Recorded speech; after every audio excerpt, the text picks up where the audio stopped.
Hi, guys. Hello. Hi, sorry about that.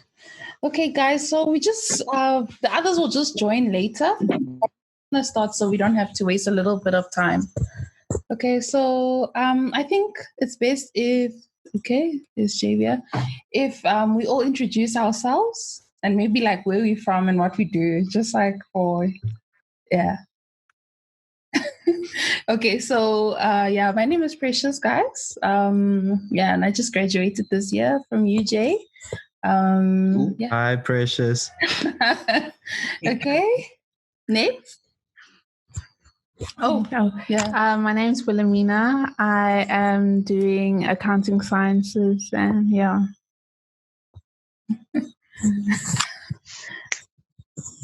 Next. Okay, next. Would be next. Yes, yeah.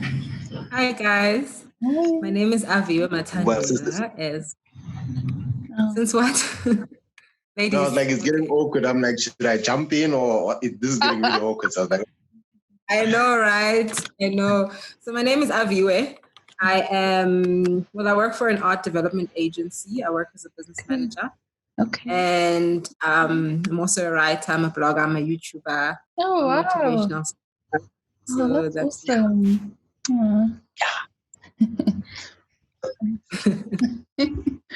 okay. I'm just going to jump in then.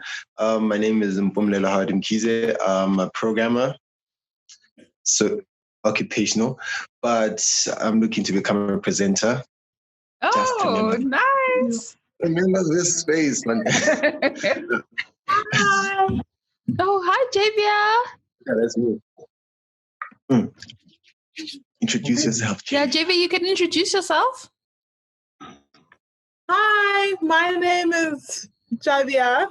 I don't know what else I'm supposed to say. What do you do?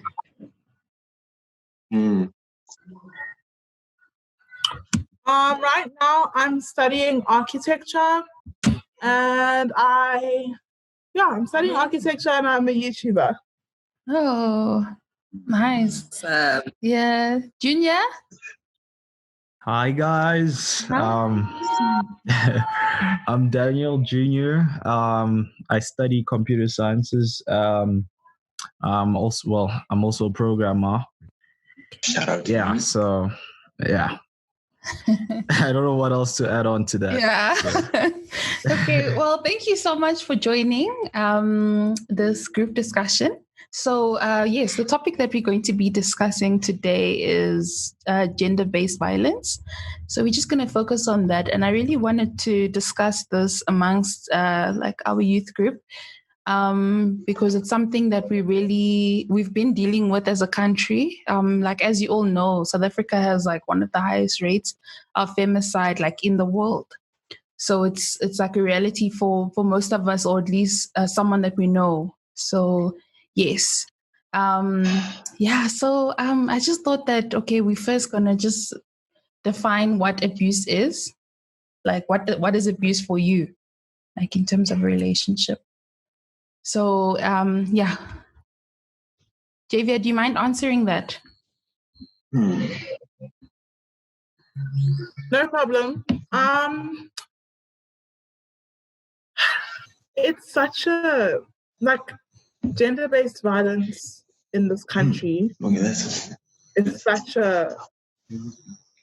a heavy thing, because not only is it heavy because it's so prevalent, it's heavy because for me as sorry, I don't know what's happening now. But it's heavy because for me as a woman, I feel like you hear about these things, and I've had people in my own spaces who've not only experienced gender-based violence but had to go through it, and it is a sad thing. I truthfully do not know the way forward.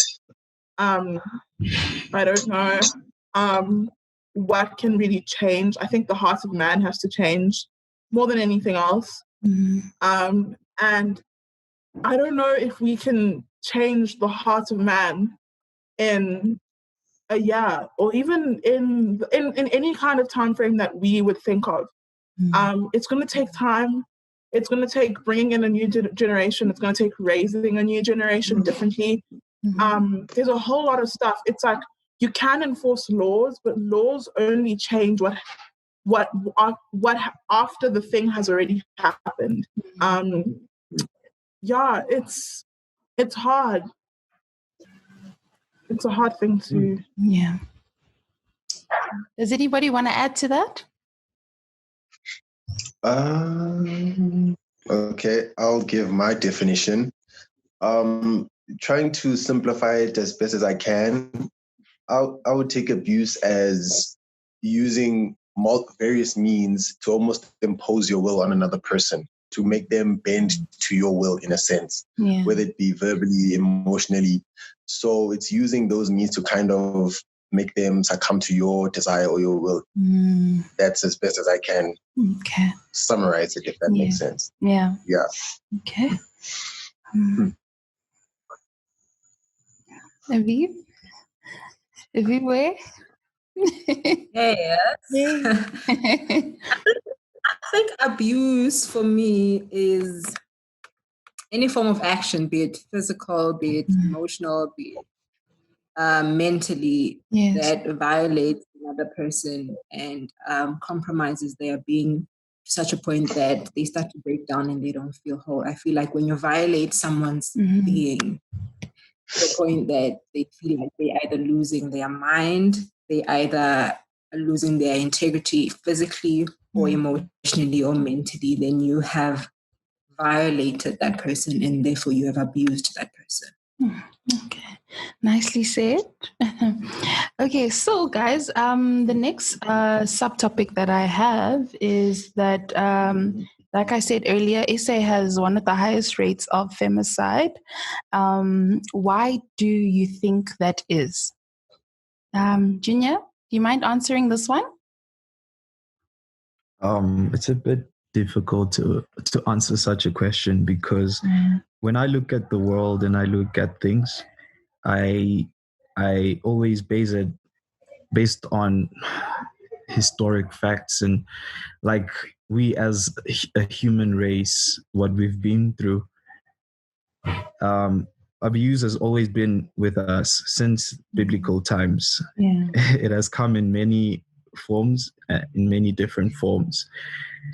And so to answer to your question, it's a bit difficult because I see it as if as long as sin exists in the world, abuse has always been there and it will always be there unless, like Xavier said, I don't know if I pronounced her name properly. Is it Xavier? Xavier. Oh, Javier. Sorry. Yeah, as excuse me. Okay. So we need a change in heart, like, and the only way that is possible is to spread Jesus to the whole world. As well, that's for me. That's the only solution. But then to answer to your question, I feel like abuse. Why it's in South Africa. I don't know. Probably it could be because of culture and tradition. Because in this country, people have always, everywhere actually, men have always been those who have power, and they can easily abuse that power and violate people's rights. Well, women in this case. So yeah. All right. Thank you, Junior. Okay. So for me, I feel like there's not one reason. I feel like there's many factors that can play into this. I think one,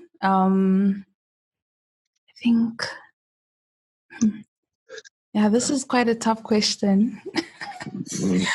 But yes, I think if we look at, how a person is raised is also like a contributes to how, basically what they see or how they were brought up. So let's say if you were brought up in an environment where like that's all you saw. So that's now how you think. Like, you don't, I don't know if anybody understands what I'm saying. No, we get you, girl. We get you. Don't. Yeah, understand. Completely understand. Yeah. So maybe if like we look at things, and also I think absent fathers, I know that in South Africa, a lot of households, they're raised by just single moms. And I feel like fathers need to step up and be role models for their sons. Because I feel like that's also a contributing factor. Yeah. Yeah. Does anybody want to add? I think with what you said, I think there's the of like the absent father. The issue of absent fathers is one of the roots. But then there's also what she said about like upbringing and what you see, monkey see, monkey do.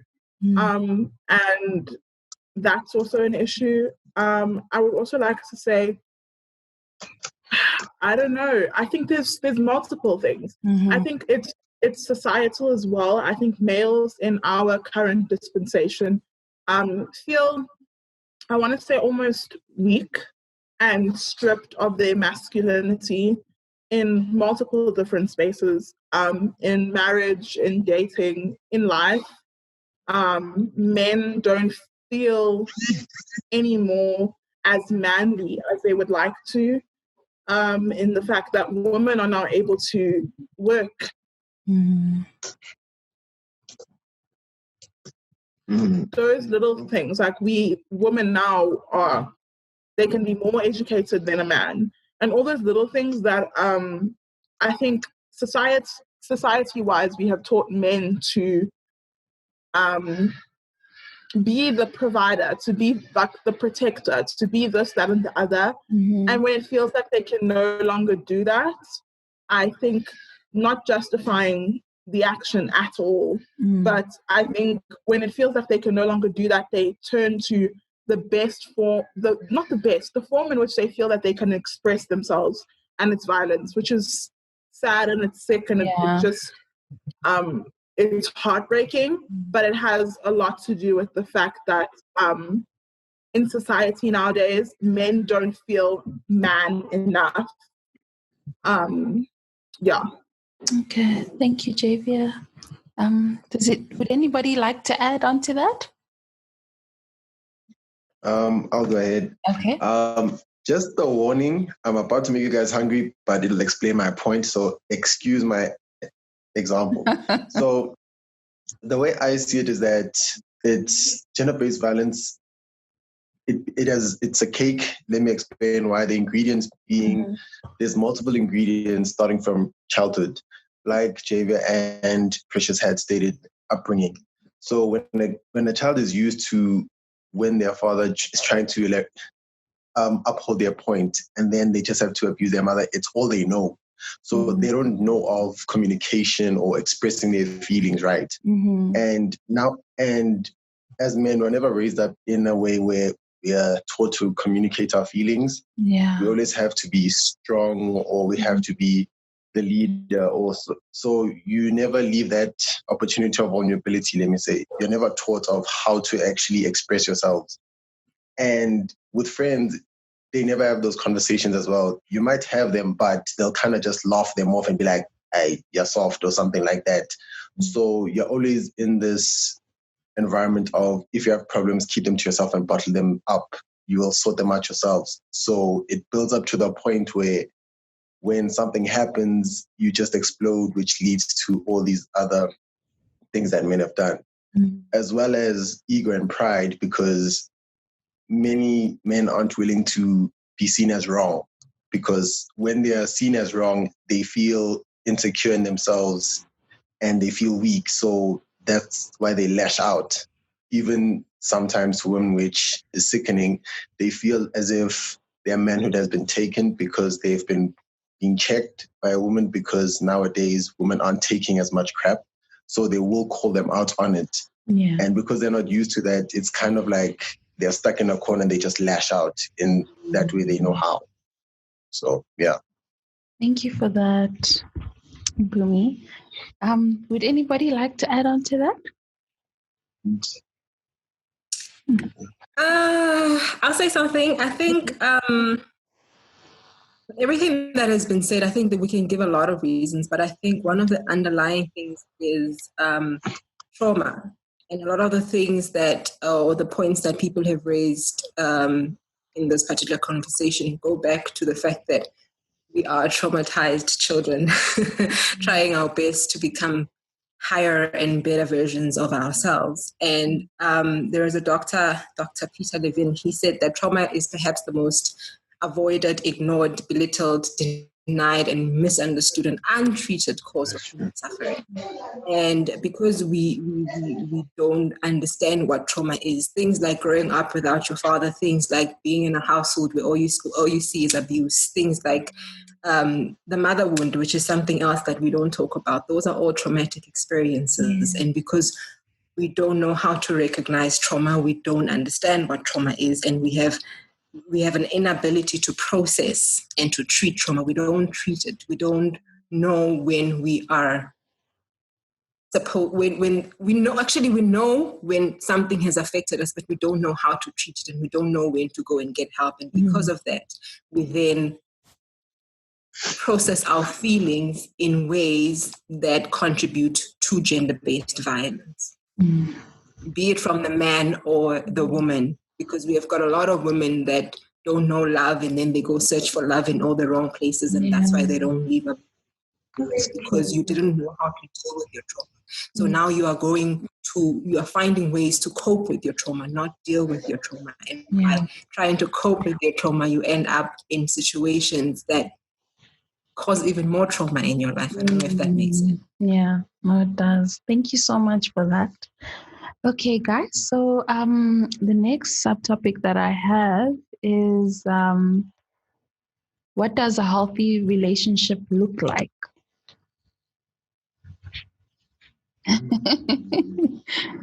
What does a healthy relationship look like?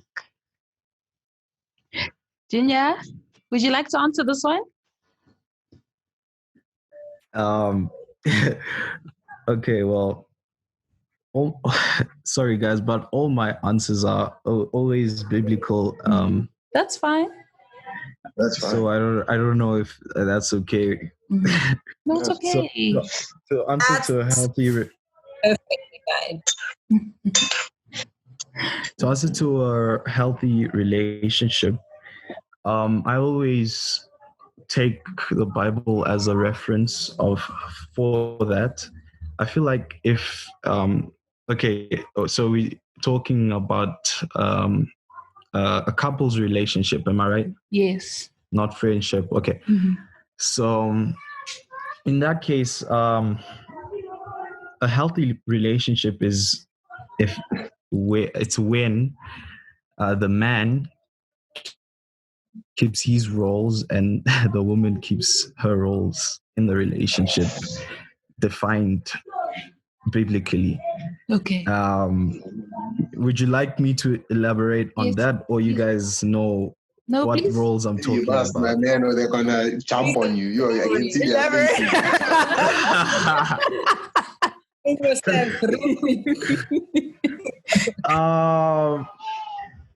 Okay. So can you just give me a few minutes? Let me just quickly get the verse that I'm trying to bring out real quick. Okay. Just give me a few minutes. Right, no problem. While he looks for that, can I just say something on that? Yeah. There's a quote that I read yesterday by Oprah Winfrey. She says, I believe of the most important words anyone can say are not "I love you," but "I hear you."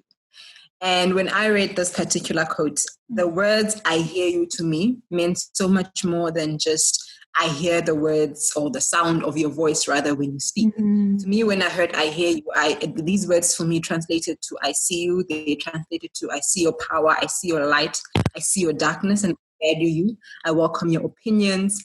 I welcome you as a human being. I honor your voice. I respect it. And in essence, I respect you as well. And also I believe in you.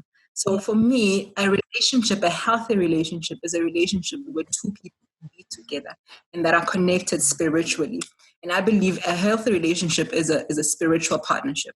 And a spiritual partnership means that you recognize each other as equals.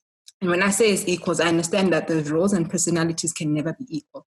So a man can never be equal to a woman can never be equal to a man. But equality, as there's a Dr. Gary Zukav, he says equality is understanding that there is absolutely no one in the universe that is more important than you, and there is absolutely no one in the universe that is less important than you. So when you are in a relationship with someone, there has to be equality. That is a healthy relationship, because if there is no equality, then you will either feel superior or you feel inferior to your partner. So if there's no equality, if you feel superior to your partner, the relationship will never be healthy. If you feel inferior to your partner, that relationship will never be healthy. So it's about partnership, and partnership includes feeling like you are equal, feeling like I have a voice in this relationship. My partner has a voice. I respect it. We both respect each other, and we see each other, and we honor each other. Wow, thank you for that. Nicely. I think a healthy relationship, I truthfully believe, it comes from the basis of respect on both sides. I truthfully believe that you can be in a relationship that is, I don't want to say without love, but you can be in a relationship that has less love and more respect, and it can work fully and filled with respect. I mean, filled with health. It can be fully healthy and fully functional, because I truthfully believe that if we all learn to respect each other, which comes together with respecting a person's values, views, personality, dreams for themselves, goals, if we can respect people and our spouse, our partners, if we have respect for them, it means we're able to meet them at their point of need. And that's what a healthy relationship looks like. You're able to meet a person at their point of need. So I always look towards my parents as an image of a healthy relationship. And I know that in my house or in their relationship, I've never seen a lack of respect for each other. If my mom wants to do something, my dad, they have a conversation about it, and it is chosen and decided together. And if it's something that they both agree on, or it lines with the values and the visions that they both have for themselves and each other, they're able to work towards it. And it doesn't matter if it's like, for example, I've always said my home dynamic has always been really unique, because my mom has always been the one working consistently. In a home, normally it's like your dad works the most. But my mom has always been the one working consistently. And I've seen does not feel stripped at the image of a wife working consistently and doing and working hard. And that came out of respect, and that's why it was so healthy, and their relationship was so healthy. And it's because my dad respected my mom enough to understand that this is what she wants for herself, and he was able to meet her halfway. And if my mom's at work, my dad's picking us up from school, or my dad's coming to watch us at sports. Do you understand? And if my dad's at work, my mom's doing vice versa. There was never a specific bubble that they each placed each other in to stay there. They respected each other's goals, visions, and if it changed, they adapted together. Because with respect comes partnership, and partnership is full, and it is, I want to say, overwhelming. Being someone's partner is more than just choosing to be next to them, but it's choosing to support them in everything, and back them in everything, and stand with them in everything. So, and that comes with the good and the bad. And being a partner gives you the space to disagree and agree. It gives you the space to have conversations. So I think a healthy relationship, a lot of people believe it's built on love. And like the world says a lot of this whole thing about how a healthy relationship is built on love, but a healthy relationship is built on the understanding of partnership and respect. And then choosing that God takes first place in both of your lives. Because if God is first in my life and God is first in your life, we'll both have the understanding, we'll have the capacity to have empathy, and we'll understand each other more because we live through the Bible and what it says about love and what it says about acts and what it says about relationship. So we're both able to connect on that level, which brings the respect, which brings the partnership. So yeah, that's my opinion on a healthy relationship. Thank you for that, Javia. That was lovely. Junior? Yeah. Are you ready? Well, I feel like everybody has answered the question. There isn't any need for me to add more. Oh, I mean the verse. Oh, the verse is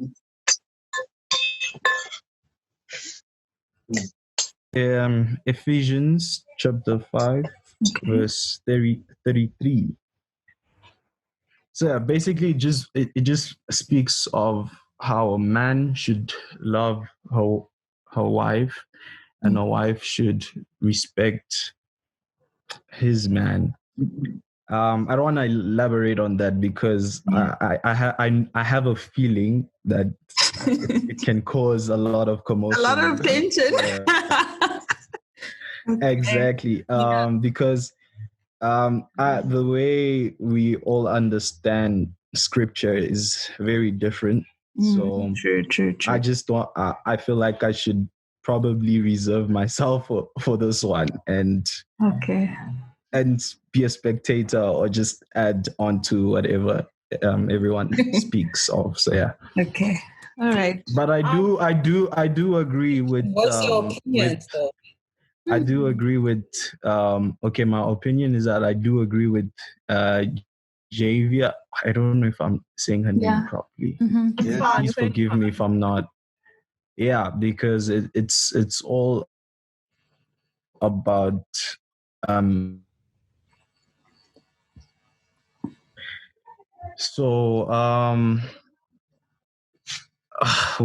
this is quite a difficult question to answer, to be honest. But yeah, it's basically just it's just what she said. I feel like you agree with her statement, I could relate my answer to her. And also, like with the verse you just said, when it says that a man should love his wife, that's because society-wise, women have been taught to love. We are bleeding hearts. Like, we walk with love on our shoulders, but a lot of the time men struggle with the love aspect and everything that comes with love. So that's why biblically it spoke specifically to a man to say, love your wife, because they need that. They need to be told to do that. Like, not that it doesn't come naturally, just that needed to be more of an instruction for a man. And for a woman, we were told to respect our husbands because to a certain degree, we're loose cannons. And because we're bleeding hearts, we can sometimes be a little bit disrespectful in anything we do, not only to men, but to each other as well. I think women, we have the capacity to sometimes step the line a bit too much. And that's why we were told to respect our husbands, because of the fact that we are such emotional creatures. We need to come forth with a bit more respect. And men, because they're such respectful, I want to say military kind of people, they needed to be told to love their wives because they needed to come more with the emotion, and we needed to come more with the respect. It comes with the partnership again, because if you both come now with you're filling the gaps that you each have in your own personalities, and you're able to partner. If a man can love, then he's able to respect and love. If a woman can respect, then you're able to love and respect, and then you come together and it's this beautiful thing. So I think when we think about the Bible and that verse in specific, we mustn't be too sensitive towards it, because we have to take the time to self-evaluate. And I know that sometimes I can be really disrespectful. Like Yeah. to my parents. Can I just quickly interrupt? I mean, just add on to that. So okay, I'm feeling a bit warm to talk about that because she's actually touching the points that I was going to talk about. Well, I've been watching Miles Monroe. I don't know if people know Miles Monroe. Yes. He's a very good preacher, and the way he spoke on this topic is that, man, the way we've been designed, we interpret love as respect. So we interpret respect as love. For a man to truly say, okay, my wife really loves me, he needs to see the respect coming from the wife. And for a woman to see that her husband loves her, the husband needs to show her love, showing her affirmation, telling her I love you, giving her gifts, always being supportive and showing that, and in that case not being abusive. That's the love that women really need from their man. And then I feel like that can summarize the healthy relationship. So yeah, I don't know if anyone has anything to say about that. Thank you so much for that, Junior. Okay, guys. So the next. Oh, okay. Did anybody want to add on to that? No. Okay. All right. So So the next subtopic that I have is signs that you're being abused or that you're in an abusive relationship. Doesn't only mean physical. Like Aviv said, mental abuse, emotional, there's many different aspects, like when it comes to abuse. So I'm sure that most of us here, we've known of a person who has been in an abusive relationship. So maybe we can just speak on that.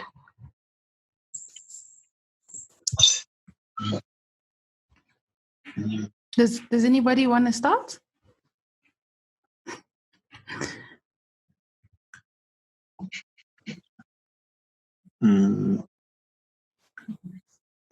Okay, let me tell you guys the story. So I was working at this job at one of the retail stores in the airport recently, like before this whole COVID thing started. And then there was this lovely young lady. She was around my age, 23. So we just bonded because we were the youngest at the store. And we grew a bit close, started talking more and all of that.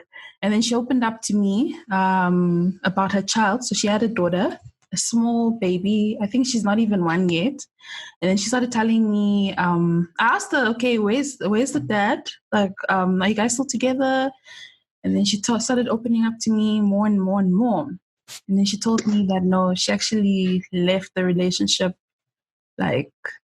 shortly after she got pregnant. The relationship was over. So I asked her, oh, okay, why is that? And then she started opening up to me more and more. So she said that this guy was very physically abusive to her, physically abusive. So she said that if he was angry, upset, had a bad day at work, anything like that, he would take it out on her. And then he would take, the pole of the fan, those fans, the pole. So he would take the pole out, and then he would just go crazy on her, start beating her and beating her. And I looked at her and I was like, what? I was so shocked. You tolerated this? And she was like, yeah. What could I do? And I said, did you get back with him after that? Did you leave? And she was like, no. And I was like for me, it was just wow, that's so hectic. I don't know how you can do that to somebody that you love. You know what I'm saying? It's so messed up. But she stayed. And actually, funny enough, there's like a lot of women, they find themselves in those like really abusive situations and they still stay. Why is that? I don't have an answer for that question. Why do women stay? Yeah, like why do they stay? Like why would you? I mean, I don't know. Because I've never been. Would like to say that. Mm-hmm. Yeah. I don't fully know myself, but after just some evaluation and some thought over watching a YouTube video yesterday, I think it's because to a certain degree, us as women, as the bleeding hearts, as the lovers that we are, we think we can fix things. So a man will come to you broken or as Aviwe said, traumatized. He has something about him that's not full, and because I feel like from the start you can tell if somebody is possessive. You can tell if somebody has the ability and capability to be balanced. I know sometimes women say it comes out of nowhere, but I truthfully believe that people show their character and their capabilities very early. And sometimes we allow that to slide because we think we can fix it. I don't know, we like projects. We like to feel like, okay, he's like this, and maybe I can be the one to change him. Maybe it'll be me. Maybe he'll change his perspective or he'll change his behavior because we think that we can fix things. But yeah, it's a sad thing, but that's a reality. Another thing that I wanted to say in answer to your first question is the signs of abuse. I think lack of self-confidence, like if you no longer have confidence in yourself, I think withdrawal from your friends, your family, anything, any kind of activity, any social engagement. If you withdraw from that and you no longer want to be around people, that can be a sign. What else? Like not being vocal. So, for example, I'm a shy person, but if you know me, I'm very talkative. If I am to all of a sudden become very mute, especially when this person is around me, especially in an environment I don't feel like I can speak or utter any words, if I am meek around that person, that's another sign, because it just means that that person has some sort of control over you. I think those are a majority of the signs.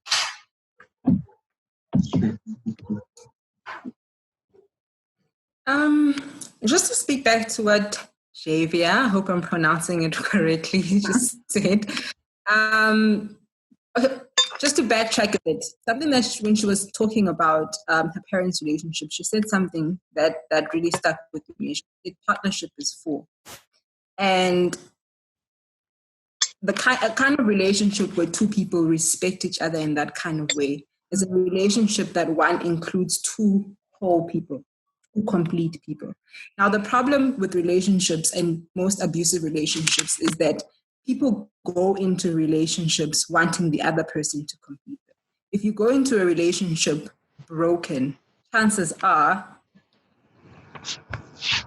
it's not going to go well. You know what I mean? So, and I feel like while, yes, women love and women want to fix men, we have to go back and ask ourselves, what is it about you that makes you feel like you need to go and fix other broken people to the point that you start to betray yourself, right? What is broken in you that makes you feel like you need to give so much of yourself to a person that you clearly see that is breaking you down?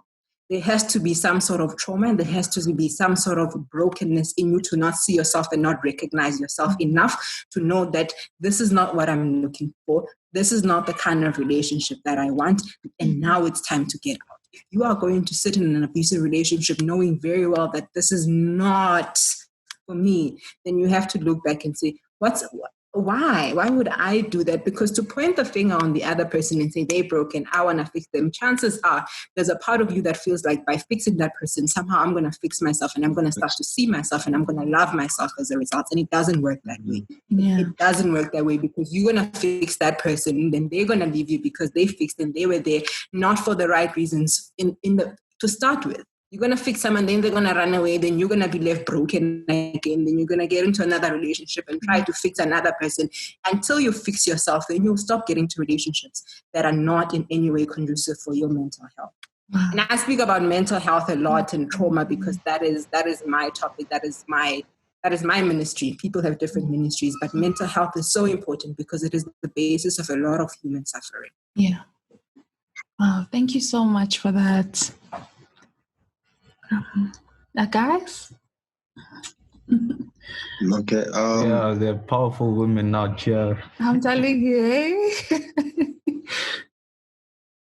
I'll ask the other question that you asked of where you were saying why do they stay or stuff like that. Yeah.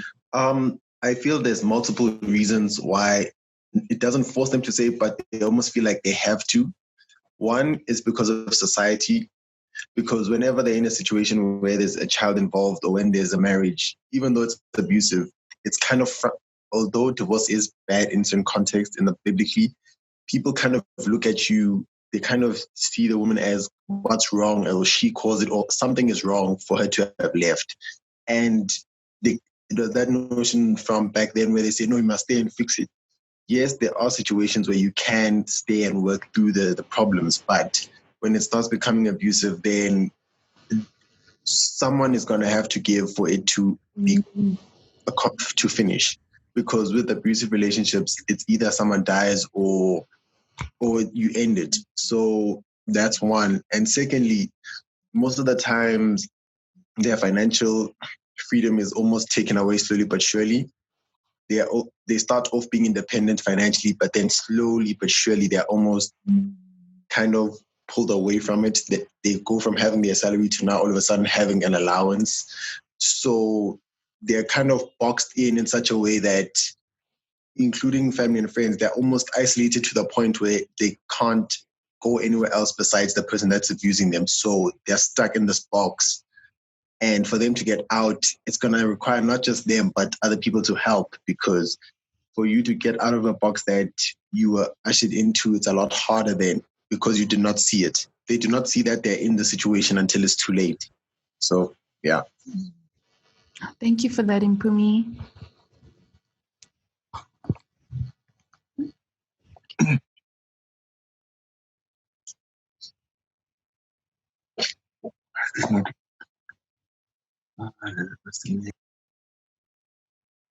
All right, guys. So thank you for that.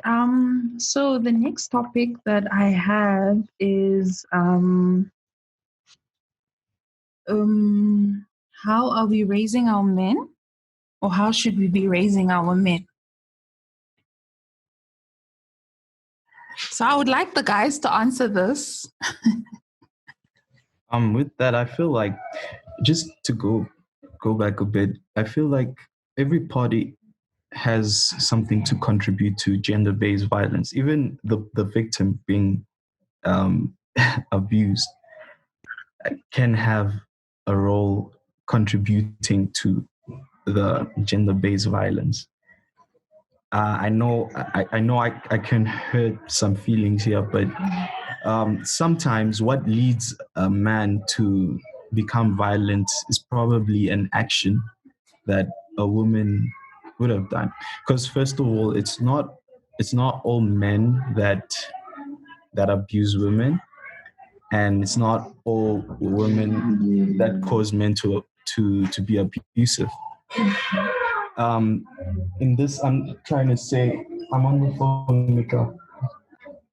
Just hold on, guys. Okay.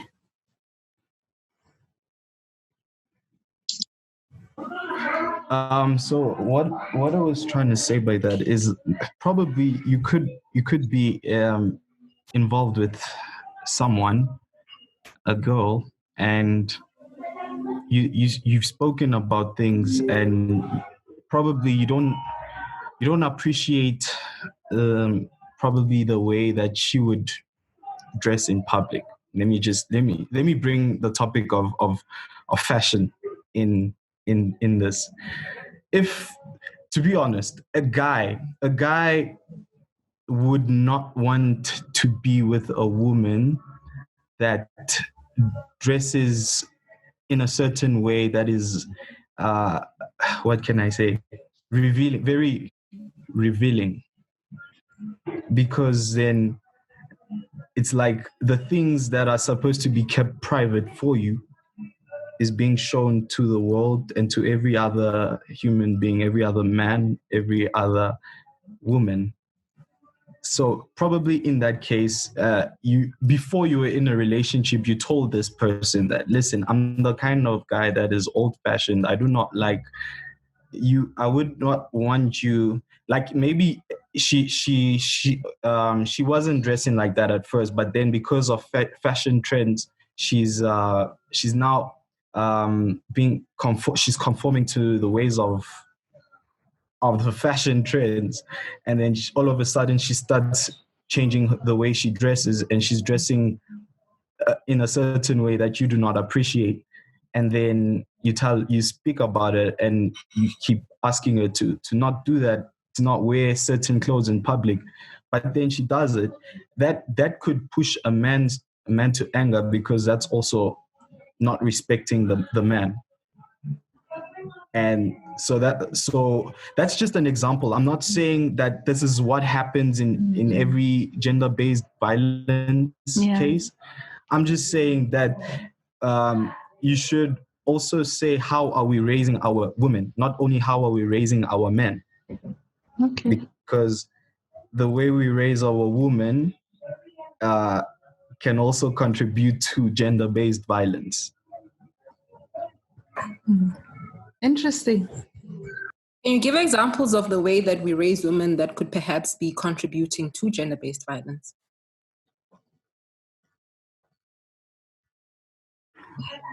Can you also give me an example of the way we raise men that contribute to gender-based violence?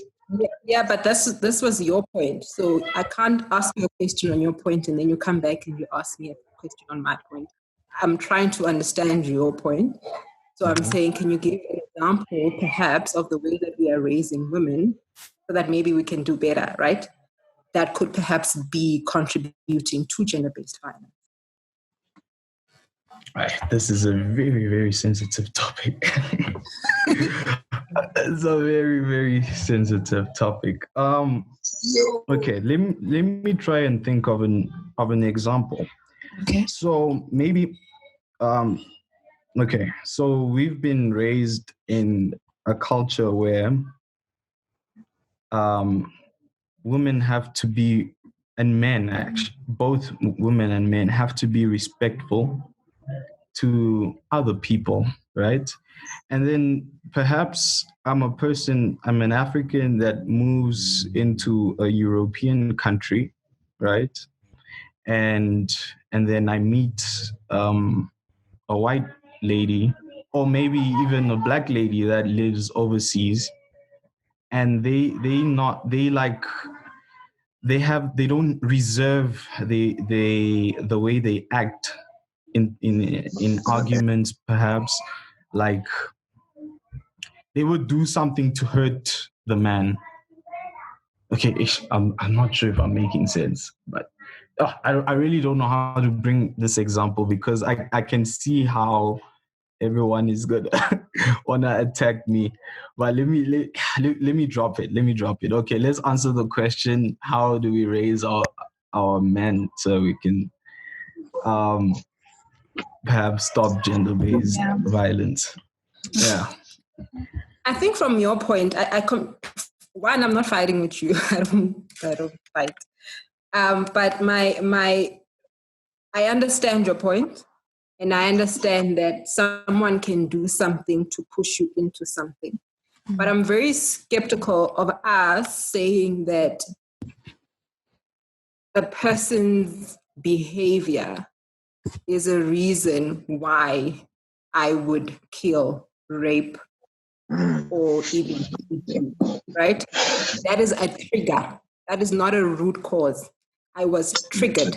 So if we're going to talk about how we put an end to gender-based violence, we can't be dealing with triggers. We have to deal with the root cause, because the root cause is the reason why that particular trigger would make you rape, kill, or abuse a person. So I'm very skeptical about this topic of what did she say? What did he say for me to go and kill and rape and hit? Because we have to deal with the real problem, and the real problem is you, the abuser.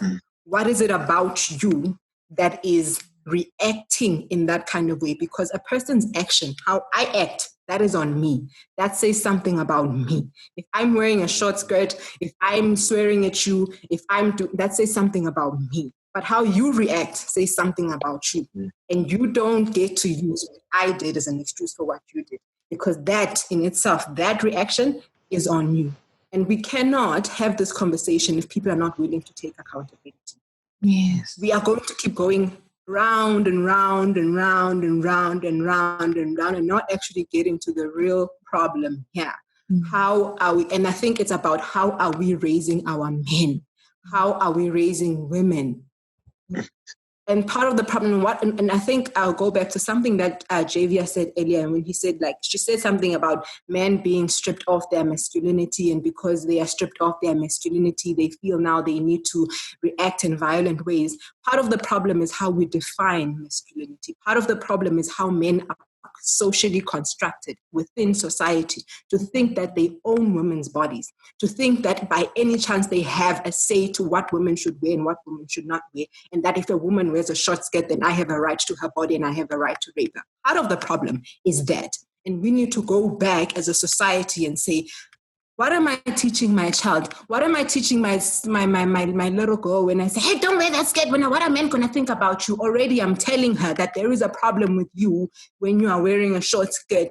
And what I'm saying to my little boy is it's okay for you to look at her in that way when she's wearing a short skirt, because even I am now reprimanding her for wearing a short skirt. There's absolutely nothing wrong with wearing a short skirt. What is wrong is the way that people are looking at you when they wear a short skirt. And that comes from the way that we as a society are constructed to think, to see women, to view women, and then it comes down to that. That is the problem. All these other things are triggers that come from a root problem in the way that we in society are constructed to think. That is it. That is it. Let's not deal with triggers, guys. That's a trigger.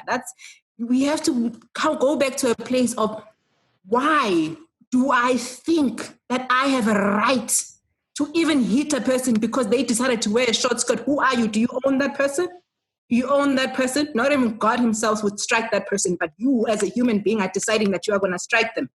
You are going to judge them. Whoa, hold on. Don't attack me. I don't abuse women. Not attacking. It's a thing in society. Is this thing going to go out there? Then it must go into society, and people must know that absolutely nobody, man or woman, has a right to anybody else. We don't own people. Yes, we don't own. Just because they did something to you, it does not in any way justify or give you a right to their body in any form. Yeah. Mentally, physically, sexually, whatever it may be. Definitely. You are definitely correct. But something that I would debate with you is in the way people dress.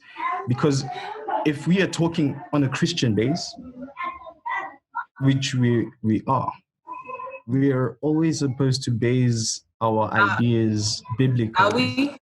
And no. Is it, first of all, we were busy answering the question of why would a person in a relationship tend to be abusive? I wasn't talking about it in a way where other men outside of the relationship see other women and then abuse them. I was looking at it, first of all, in a relationship form, and in a relationship form, in a marital form of a relationship. And then secondly, it is dressing is a topic that is sensitive biblically, because there is a dress code, the way people are to dress. Being a Christian, there is a way that you need to dress. That's why we are set apart. We are not together with the world.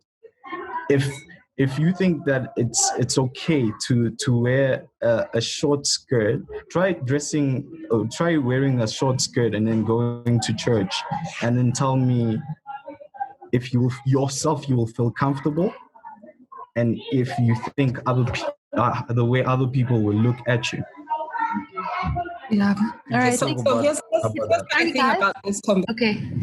I'm okay with us looking at it from the Christian perspective, but gender-based violence is not isolated to Christianity in the world.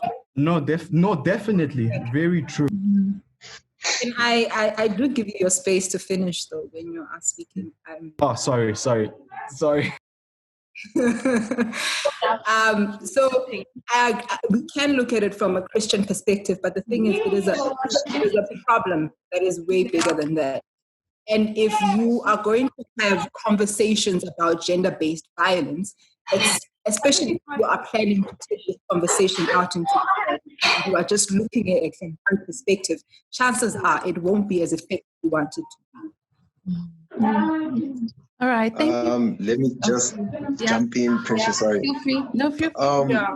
The point he keeps dancing around, I feel like it's a thing of culture, because like you said before, in African cultures, it's meant to be reserved and keep yourself to yourself, if that makes sense. But nowadays, with the way media and social media and everything, everyone is more open and more revealing. So I get he's kind of set in his old ways. So it's kind of like keep yourself within the household or marriage. And so when he's with someone who's more free or liberated to expose themselves and reveal themselves, it hits a clash where they don't know which way to go, because for him it's a new ground of being with someone who's that free, and for her it's that's what she's used to and what she was raised in, revealing and being confident with herself. So I get his point there. He keeps dancing around culture, but it's gender-based violence has more than just that alone. There's a lot of things that contribute to it. It could be an example, not the best, but it's like a tiny thing, but it keeps dancing around the issues of many other issues which need to be dealt with. So, yeah. Yeah. I think I want to say this. What you said to me is very true. It's about culture. And I think I was just having this conversation with my mom as you guys were because I think on both points, on both sides, there's a very valid argument. But I also think you get into a relationship with somebody and you are with somebody and you know them from the start. And for example, with me, I've been brought up in a West African family, but I'm very westernized compared to how my mom and my aunts were brought up, right? And in that degree, the way that I've been raised and my vocalness is very different. Not actually, but it's very different than how they were raised. They were taught to be a bit more quiet and a bit more of this and a bit more of that. But with me, I was taught to speak my mind, be a strong, I don't want to say strong, independent woman because that sounds very cliche, but I was taught to be strong and be able to hold my own as much as possible. And I think culturally, a lot of traditional men they don't understand that. And I think before you get into a relationship with someone, you already know that. The person brings that to you. And I think we all need to understand and allow ourselves that, yeah, she might be beautiful and there might be stuff that you love about her. But if that specific thing is something that can lead you to violating her or making you violent, don't be with her. If that's not something that you want, don't go in that direction. And it's the same for a woman. If you are a very westernized woman like me, I'm not going to go and be with somebody who's very traditional because I know that in some way who I am offends them outrightly. Because I'm a person who I want to work and I want to make my own money in every single way that I can. I want to be very independent. I want to have a voice. I'm very vocal. I have a lot of opinion. And I'm not going to go and get into a relationship with somebody who does not want that. Because if they don't want that, then they don't want a very important part of who I am. Yes. So I think we all need to understand that when you're getting into a relationship, that thing of partnership is so important. Because you get into a relationship with a person and you have to be able to like and understand every single part of them. Mm-hmm. And as a woman, if there's something about a man that I do not like and understand, I must leave. As a man, if there's something about a woman that you do not like and understand, and it could lead you to be violent towards her, leave. Don't be with her. That's what we need to be at. It needs to be that simple. Let's not complicate it. Let's not make it hard. Yes. What it is, if it's about tradition, if it's about culture, then find somebody who fits into your cultural perspective and wants. Yeah. Thank you for that. I totally agree. I think it's very important, like when you do get into a relationship, that you should be equally yoked, if that makes sense. So your partner should complement you. You shouldn't get into a relationship with the mentality of, I'm going to change this and this and this and this of a person, you know? So I totally agree with you. Thank you so much for your points, guys. Oh, okay, Mpumi? I think one thing that she was like kind of leading towards, but she never stated it outright, was also expectations. Because many times in relationships, we come with these expectations where when I get with this person, it's going to be A, B, C, D, E, F, G, exactly. But we're never vocal about them. And it kind of festers where your expectations are not being met because you get angry towards this person because they're not doing what you expected them to do. But you never even told them what you expect, so you can't even have a conversation about it.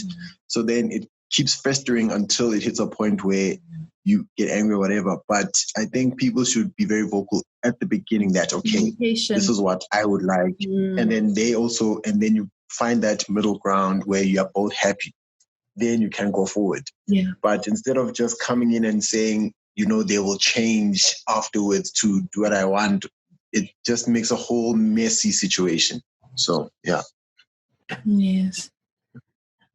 And another thing, the importance of knowing if you have to leave, because people change, people evolve. We are human beings, and I might be a traditionalist when you meet me, and then we get married. But then I'm allowed, and I probably might change my views and become something different. So when you realize that I have changed and who I am becoming does not in any way align with who you are and your core being, instead of acting violently, leave. Yeah. Leave me. Or it's even on the person who's realizing that who I am becoming now is no longer aligning with my husband. It's no longer aligning with my wife. Honey, I love you.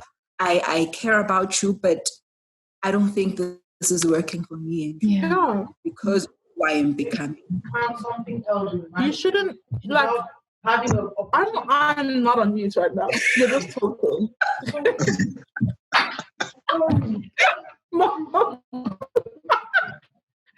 Sorry, I'm so sorry.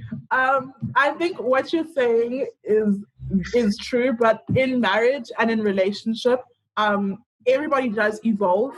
But what needs to be very clear is that people need to evolve in this direction rather than this direction.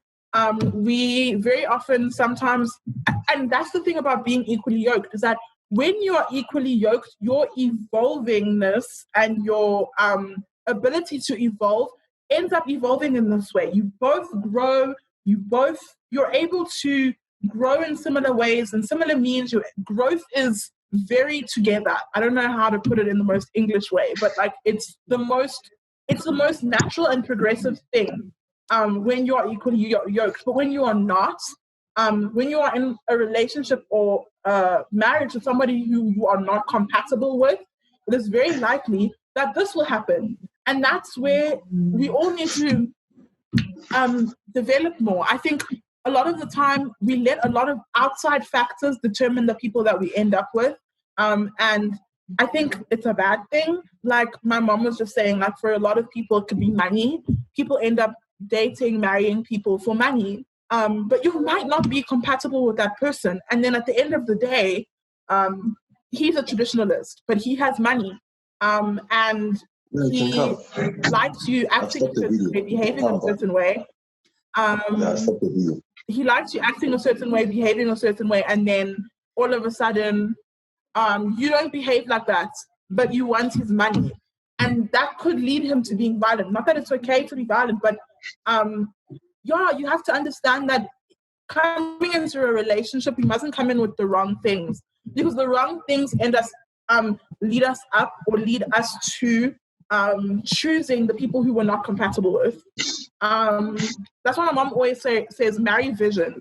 Don't marry somebody who is rich just because they're rich, but they're not compatible with you. Marry somebody who wants to be rich, for example, and they're fully compatible with you, because then you can work with that. You can work towards it. You can back it and still be fully compatible with that person and be able to agree and be respected in that relationship.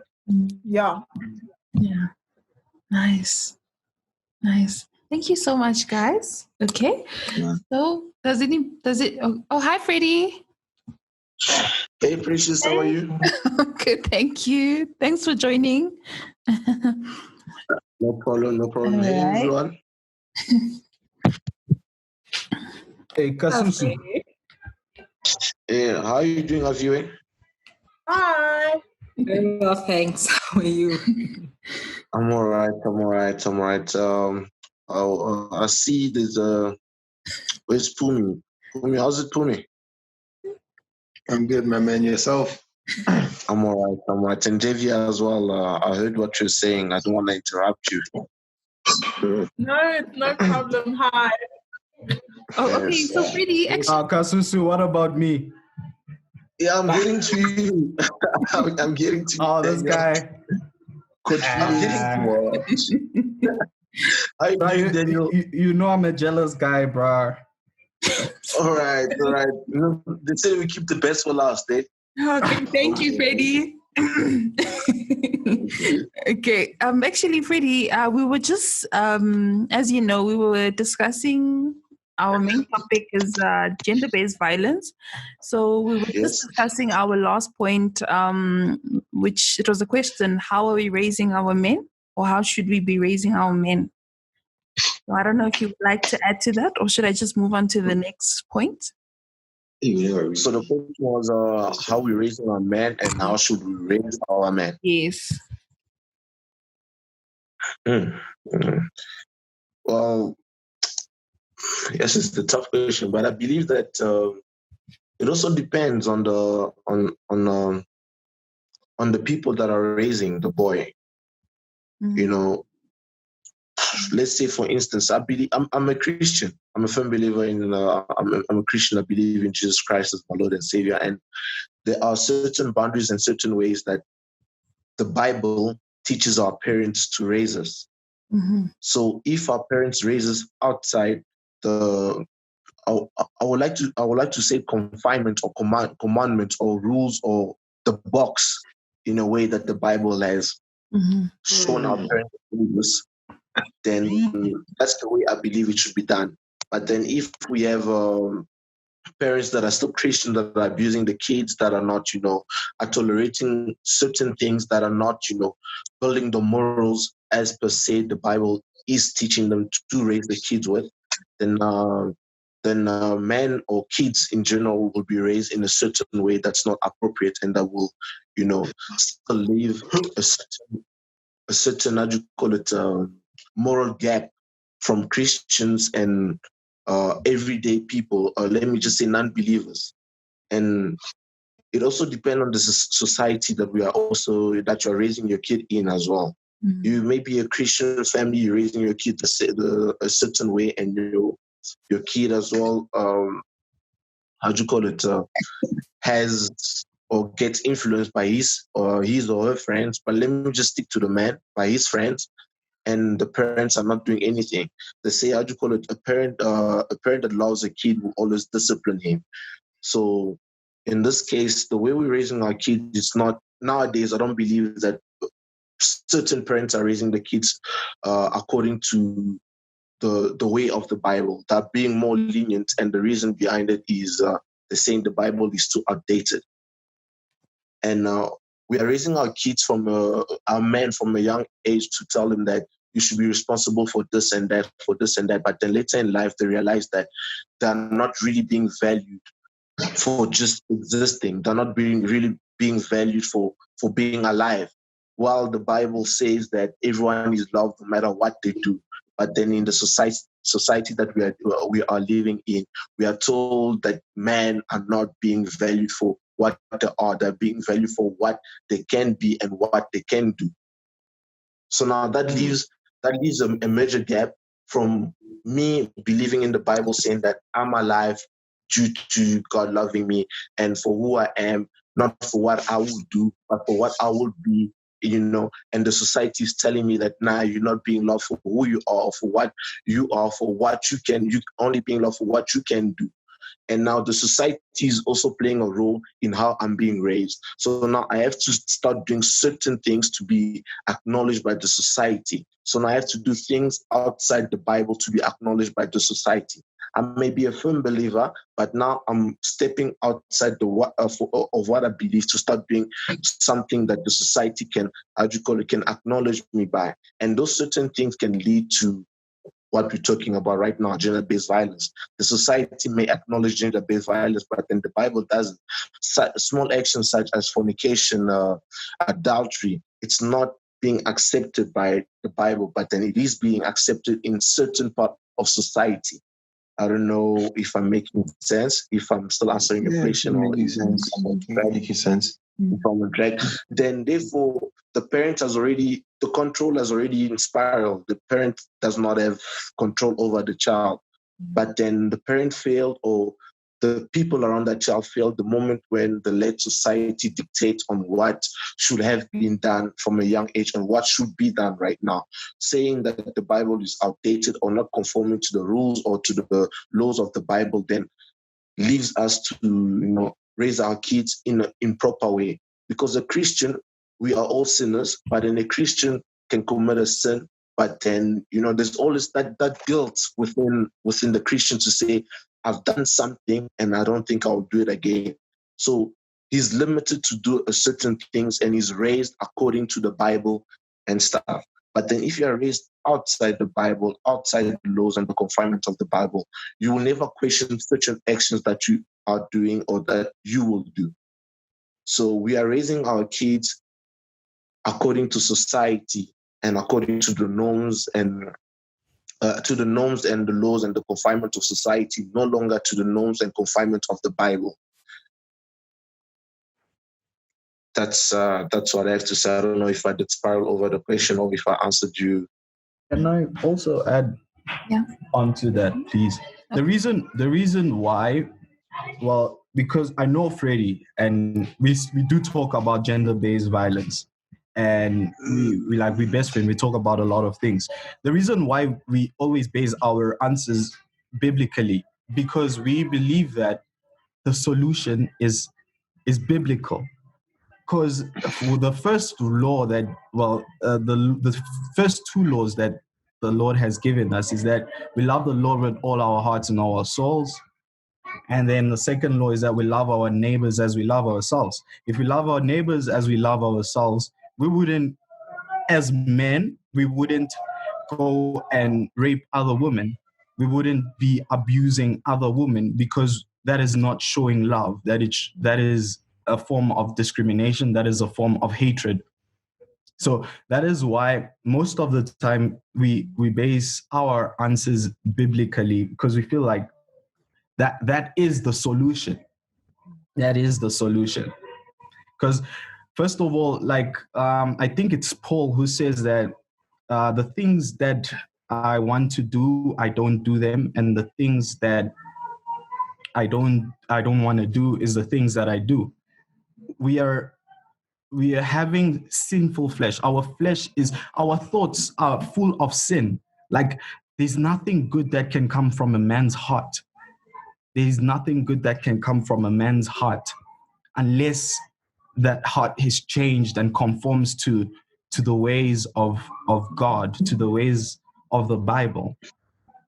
With that being said, whenever the world is evolving, but that's why I'm always saying, as Christians, as the world is evolving, we should not be conforming to the world. The world needs to be conforming to us, because we are the light, as the Bible says it. We are the light to the world, to show them how to do things, to show them how to live in communion with everyone else, to show them how to treat your woman, to show women how to treat your men. And I feel like for me, that's what I believe in. I believe that the solution is Jesus to everyone, to the whole world. And it feels like it's a bit unrealistic because everyone has different religions and different cultures. But to me, that is the truth. And I feel like that is the solution. And so long as Jesus has not come yet, the world will always be messed up in very different forms of violence. There will always be this factor of racism. There will always be this factor of gender-based violence. But the thing we can do about it is that we change ourselves and we do not do them to each other. So, yeah, I don't know if... Can I also still answer the question? So my first answer was that we're raising our kids. Precious, you're saying? No, I said feel Can I? All right. So my first answer was that we're raising our kids outside the Bible confinement laws and laws, and it will really be narrow-minded of me to just attack it in a Christianity type of way, because we're living in, just like Daniel said, we're living in a modern age where there's Christianity, Hinduism, Muslim, atheist and everything. So if I have to now step out of the Bible, which I hardly kind of do, but at a young age, we teach our daughters to play with dolls, to play with dolls, to be friendly. And the toys that we buy our boys, we buy them guns. We buy them guns. We buy our kids guns. We teach them, how do you call it? We play police and robber. We play, how do you call this? We play fighting. It's all fun and games. Yes, they're kids, but they don't really know what they're doing. But then they're growing in a system whereby we are teaching them we're giving them the wrong things. We're teaching them the wrong thing. We're teaching them there's a police and there's a robber, there's a gun and there's a dog, and we're teaching them. When the boy asks for something, you will give him. And at a certain age, you start telling him no. You start telling him that there's no way that I'm gonna start buying you this toy. So you're teaching him to accept the word no and to accept that he can never get everything in his life. And some kids take it the right way, and others are not told no up until a certain age. So now, when he steps into reality where he cannot get what he wants, what he thinks is, man, I can get myself a gun, I can get myself a knife, and I will get it by force, because a gun, people are afraid of it. When I was playing with my sister, I pulled out a gun, she ran away, she started screaming. Oh, I pulled out a knife, oh, she ran away, she called me a robber, and my brother was playing a police. All I had to do is run away from him and make sure I don't get caught. So now he already has that mentality in his head. And Precious, I approach you, I ask you for something. I ask you, okay, Precious, can I have a kiss on the cheek? You say, no, I have a gun on me. I pull it out. You are scared. You give me a kiss, I do something bad to you, I run away. Then pull me and I view it. At the police, I'm running away from them. Now I'm getting used to it. I'm like, okay, I used to do it when I was young. I did it the first time, I didn't get caught. So what's stopping me from doing it again? Once again, we are teaching our daughters to be, let me say, civilized. And we're teaching our kids to be, our boys to be more, we're selling them the illusion of being a man. We're saying a man should always be rough, should always play with guns, should always do this, And that's something we are lied to. For someone who went to a boys' school, I don't know if Pumio went to a boys' school, I know Daniel went. For someone who went to a boys' school, that is utterly not true. You can be a man in many different ways, but then we are choosing the physicality or the masculinity of it to say, to be a man, you need to be like this, you need to be physically strong, you need to have a gun, you need to own a gun, stereotypes in South Africa, they say every Zulu guy has a gun. That makes him a sort of a man. Do you get what I'm saying? For you to be a man, I don't know if you guys heard about this stereotype, but then my roommates, my varsity mates, they all tell me the stories. To be a man, you need to have a gun, or you need to have been to the mountain, or you need to have a kind of a knife. These are all cultural factors as well, and certain beliefs. So let's teach our boys to also start playing with less harmful things, to prevent them from start thinking of such mentality or have such thoughts. Yeah. So just to add on, Freddie, to what you were saying now, like I know when we're raising our boys, like let's say they get to a certain age and then, they fall down and they hurt themselves. And then we turn to them and we're like, don't cry. You need to be strong. You're a man. You know what I'm saying? So these are like the things that they're hearing from young. And so what happens is our men don't know how to express themselves I don't know, they don't know how to express themselves. So all they do is they just act out like it's just violence, if that makes sense. Instead of teaching them how to express themselves in a way that's effective, express their emotions. So now they're bottling it up. True. So they say in don't cry, so men don't cry. You have to hold it. Be strong. You see, what does strength? Violence. Imagine. So now imagine you telling someone to bottle it up and they end up, just cracking and everything just ends up, going on to the wrong person and he commits a mistake or, an action that's regrettable.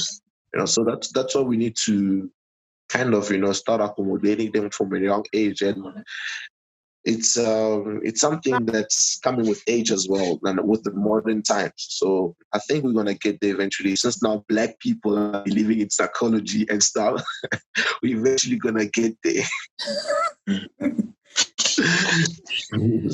Yeah, and can I just say something real quick? Okay.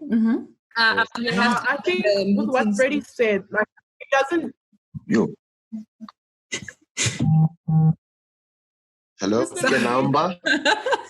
Hi guys, sorry. I just wanted to say I'm gonna have to leave the meeting soon. My son had gone out since it's Mother's Day. He went to spend the day with his dad. Oh, okay. So he's on his way now to drop him back. Oh, okay. So when he texts me, I'll be like, bye. Okay, no problem. Yeah. No problem. Yeah, Javia? Okay, no problem. I think what I wanted to say was that with what Freddie said, it doesn't even have to be as outright as, like, for example, Precious, like he asked Precious for a kiss on the cheek and then like she says no and he pulls out a gun. Like it doesn't even have to be that outright. Like for example, I've been in spaces or places where, gents are trying to move towards girls and the girl isn't literally like accepting or giving the response that the guy wants. And then he's hostile, not necessarily as in he pulls out a gun or anything, but he is. They swear at you, or like there's multiple versions of this whole males not getting what they want and retaliating in a way that's toxic instead of a way that is proper communication. And it all comes down to how we're raised. I think women, we've been raised to communicate a lot. We are over communicators. And men have been raised to almost not communicate at all and under communicate. So they don't speak. And I agree with what Freddie said.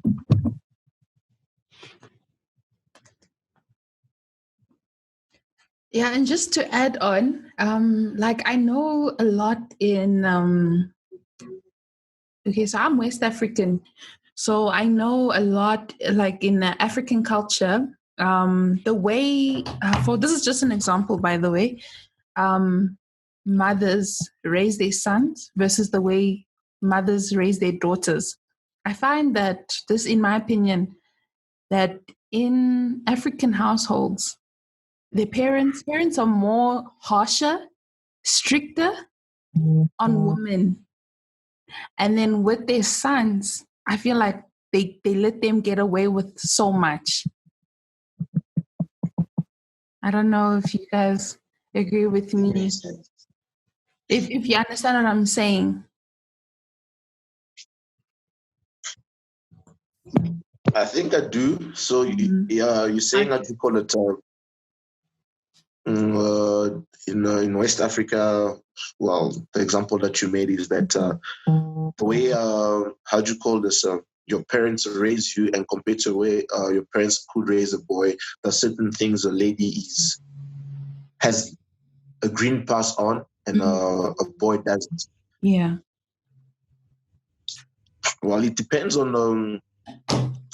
Once again, I think it would have to depend on what it is. But generally speaking, yes, it does happen sometimes.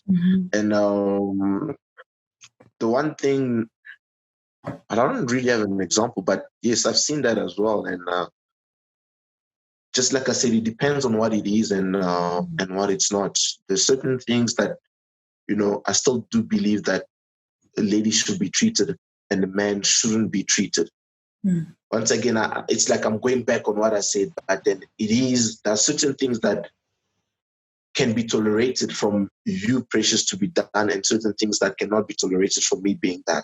Okay. It just depends on what it is and what can, image or thing. Right. Yeah. Yeah. All right. Can I say something on that real quick? Okay. Please, Junior, please, if you don't mind, can you just make it quick, because I just want to go to the next topic so before Aviv leaves. Yeah. All right. Okay. All right. No, I just wanted to say, with parents, they old and they have wisdom, and they know they have a reason why they treat their girls a certain way and their boys a certain way. We live in a very harsh world, guys. You guys need to accept that, and to change. A lot of people have been wanting to change the world, but it's 2020 now. Yeah. And things are still the same. In fact, things are getting worse than before. So me as a parent, I would want to tell my daughter that, listen, this is a harsh world. If you go out dressed like that, they can be men that have not been raised properly that will want to attack you. It's the truth, guys. It is the truth. It's something we want to change, but it's not something that's going to change it in one day. Yeah. So I feel like that's the reason why certain things parents tolerate from their boys and don't tolerate from their girls, but there's also certain things parents tolerate from their girls and don't tolerate from their boys. I think it's based on the wisdom of the parent. Like if a viewer do you have a daughter or a son? Son. A son. Okay. Son. Obviously, right now, I can bet you're busy teaching him, listen, this is not the way you treat women. You have to be respectful towards women and all that stuff. Aviva is not gonna. So there's the kind of men that are raised by people like Aviva that are good mothers, and there's a type of men that are not raised by good parents, and they still out there. So that is why I feel like even if a viewer gets a daughter, she would I promise you will tell your daughter, just be safe, don't wear like this when you're going out, because the men might attack you, because it's a reality. Okay. But then she'll be more lenient to a boy. It's like, okay, now he's a boy, he can protect himself, but he still needs to be respectful. So okay. I don't know if I'm making sense. Yeah, no, I do understand. Sorry to cut you short, Junior.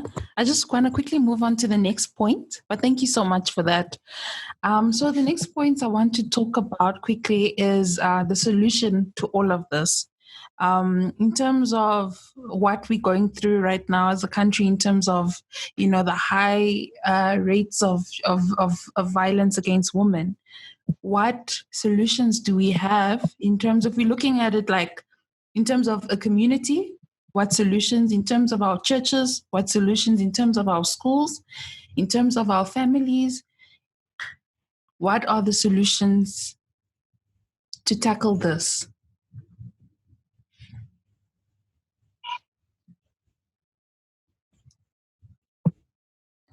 Oh, you have to go. Okay, bye, Viv. Thank you so much.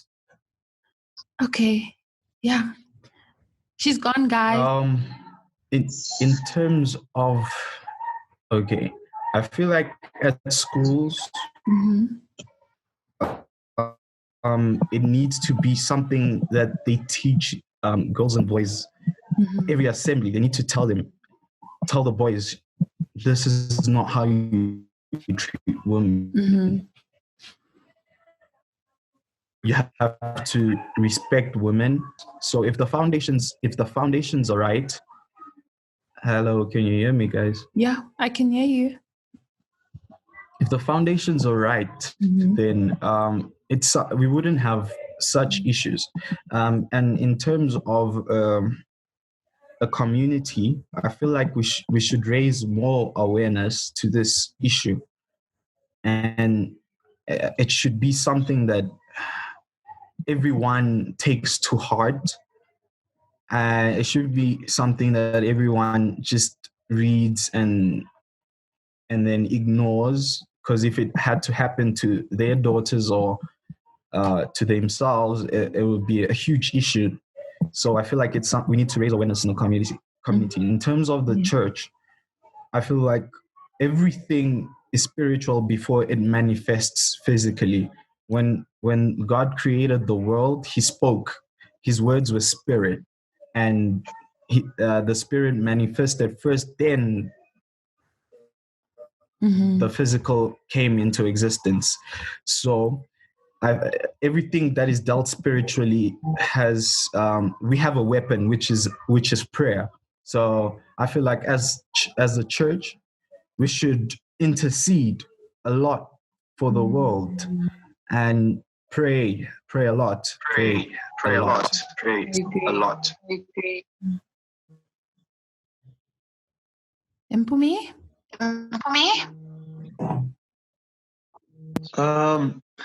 It's gonna take a lot of work, like from the beginning, from when we're raised. We need to create a norm where kids are allowed to express themselves, and us being able to accept how they react, how they express themselves to us. Because many times as a kid, when you try to tell your parents something, they kind of just shut you down because they know best. Yes, I understand that, but it must also be a thing of hear them out first, understand what they're trying to say, and then let your point go through. Because if you keep cutting them off, it reaches a point where they think my voice is not valued or something like that, which further down the line, it kind of makes them hold back and not speak as much.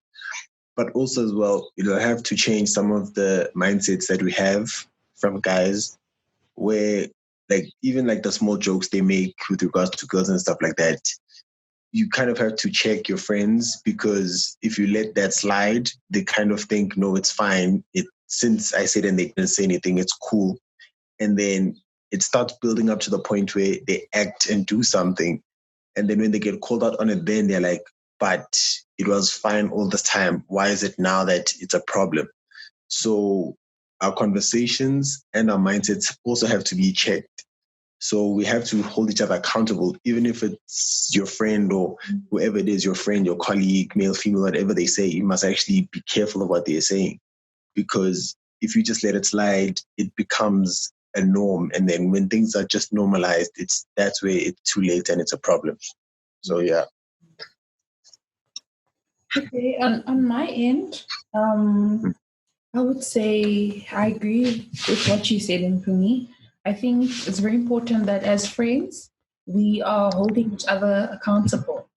So if if you see something, then you should call it out and you should address it right there. Make them feel uncomfortable. You know what I'm saying? If they are an abuser, they should feel uncomfortable because it's wrong. It's not right. And then also in terms of the church, I think definitely I agree with what Junior said, that we should all come together and intercede and pray. Just continue praying, because literally that's, God, I don't know. I just feel like there's a lot that's going on, like societally. Yeah, there's a lot going on. So we should just pray and trust in God. And then, yes, schools, I think definitely they should start educating from young, because actually a lot of, if you just look at the stats, I mean, it's something that's a reality, to many people.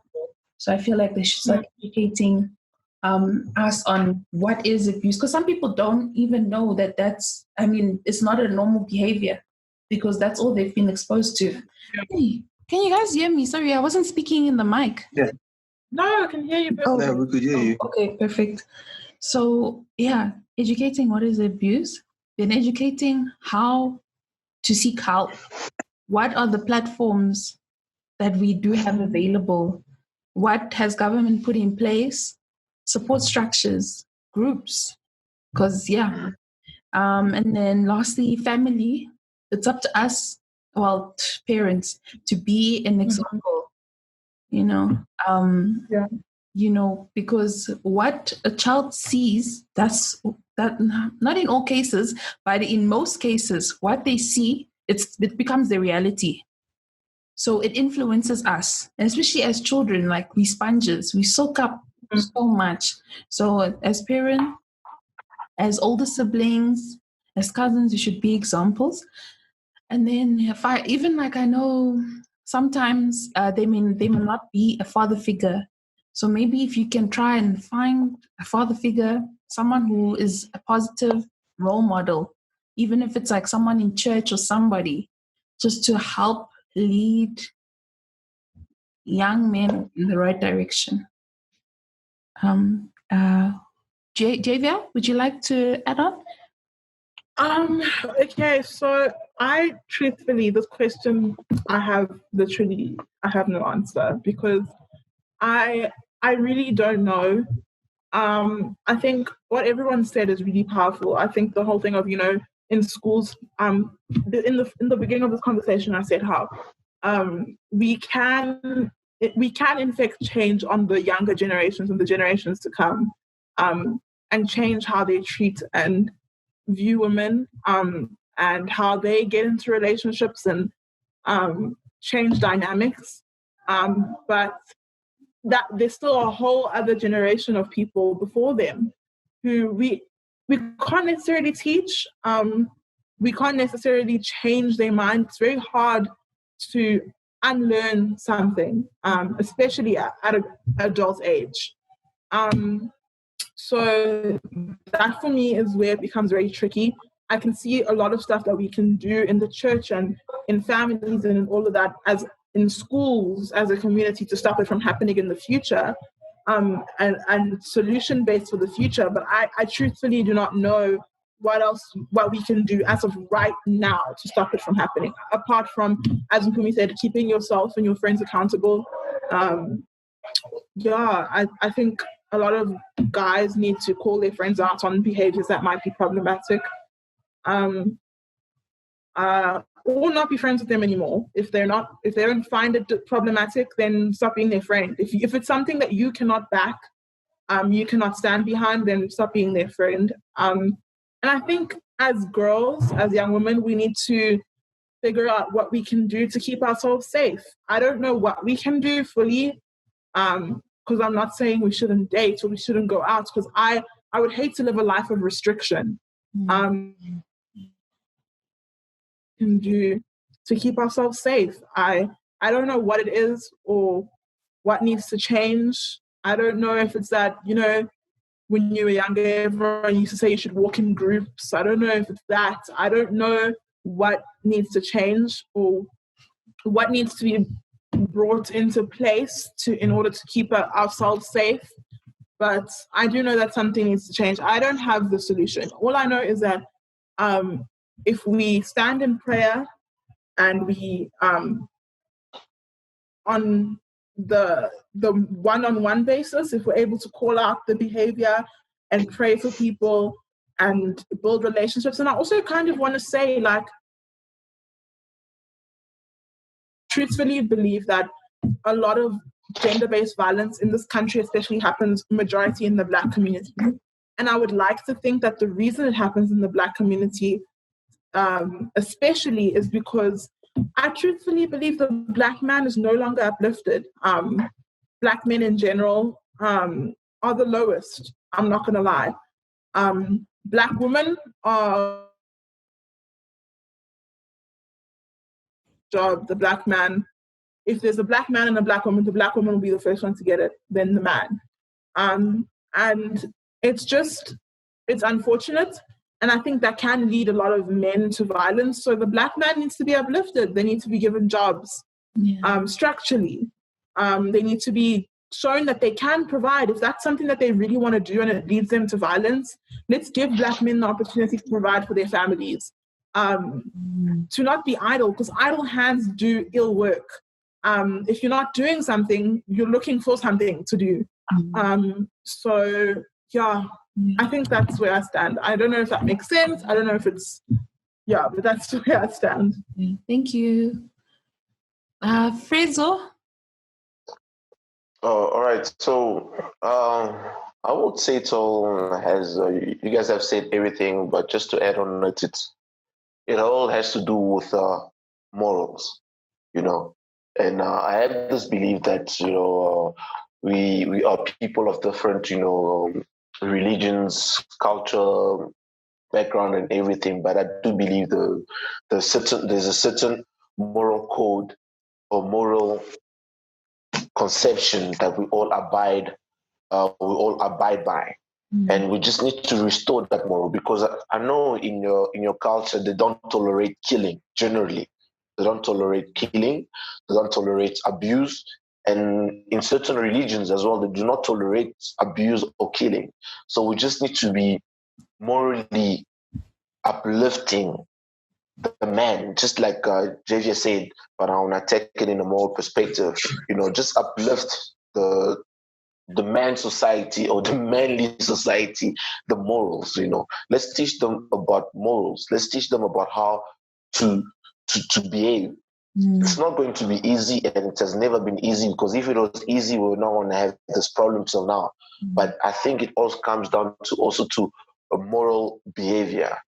You can't, if you cannot tolerate your own daughter or your own wife or yourself to be treated that way, then don't expect others to treat you that way. I know it's a bit, gullible of me to say that, but then it all comes down to the easiest thing, which has proven to be hard.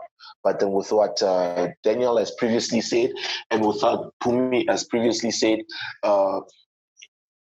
it comes down to how do you call this? The word just got off my mind. Daniel said about a parent cannot allow a daughter to go out looking like this. And Pumi said he needs to hold his friend accountable for what he did. So if I do something wrong, he must hold me accountable, and there must not be preferential treatment.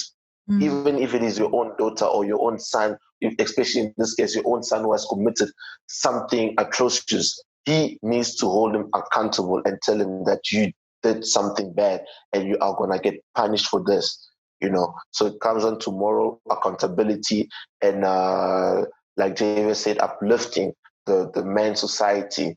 Just like you said, we are the last of the food chain, and we are trying to climb up the food chain, and we're literally going to do anything to climb up that food chain, even if it means killing my own brother of the same color or killing my own wife or my own sister of the same color. I want to do it because I need to survive. That's where the economical perspective comes in. But if we jump over the economical perspective, it's all about, trying to prove that I can do this and get away with it. That mentality of, just like the example I made from the kid. So we need to start changing those perspectives, start pushing the moral standards, and also start pushing accountability and responsibility. That's about it for me, and I believe you guys have said everything else. Yes. Junior, did you add your point? Yeah, it was the first one. Yeah, it was the first one. All right. Okay, well, thank you so much, guys, for joining the first episode. Oh, it's over. Yeah, Freddie, we've been here for like 2 hours. You're late. Hey, you've been late, my guy. Yo, yeah, guys, I thought I was early. For the next one, maybe. Yeah, for the next one, maybe. only for next week. Maybe for next week. Yeah, early for next week. All right. Oh. Thank you so much, guys. Truly, it was amazing chatting with you guys about this. And I really do appreciate the fact that you guys all came with such amazing points. And I just feel like I just want to thank you. I appreciate it so much.